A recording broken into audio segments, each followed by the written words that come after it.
আমরা সবাই লুডো খেলার সাথে পরিচিত।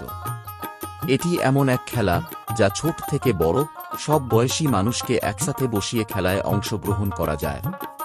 কিন্তু কি জানেন, এই লুডো খেলার পেছনে আছে হাজার বছরের পুরনো এক ইতিহাস। লুডো আসলে এসেছে ভারতের প্রাচীন এক খেলা থেকে, যার নাম ছিল পাচিসি। এই পাচিসি খেলা আবিষ্কৃত হয়েছিল ৬ষ্ঠ শতকে এবং তখন এটি রাজপরিবারে, বিশেষ করে রাজা বাদশাদের মধ্যে খুব জনপ্রিয় ছিল।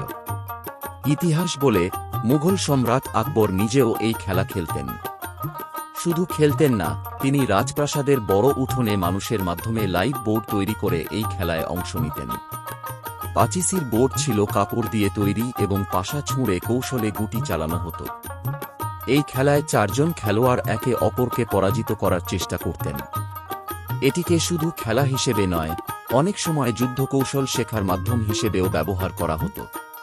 এরপর অনেক বছর কেটে যায়। ১৮০০ শতকে যখন ব্রিটিশরা ভারতে আসে, তখন তারা এই খেলাটি দেখে মুগ্ধ হয়। এক ব্রিটিশ নাগরিক আলফ্রেড কলিয়ার এই পাচিসিকে ভিত্তি করে ১৮৯৬ সালে একটি নতুন খেলার রূপ তৈরি করেন। তিনি এটিকে আরও সহজ, ছোট ও বোঝার মতো করে তৈরি করেন, যাতে শিশুরাও সহজে খেলতে পারে। এই নতুন সংস্করণটির নাম দেওয়া হয় লুডো। তিনি এটিকে ইংল্যান্ডে পেটেন্ট করান। সেই থেকেই লুডোর আধুনিক যাত্রা শুরু। আর তাই আলফ্রেড কলিয়ারকে বলা হয় আধুনিক লুডোর জনক। আজকের দিনে লুডো শুধু বোর্ডে আটকে নেই।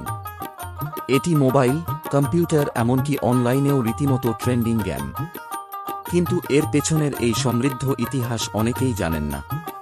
তাই বলা যায়, লুডো আমাদের অতীত, ঐতিহ্য ও বর্তমানের এক অনন্য সংযোগ।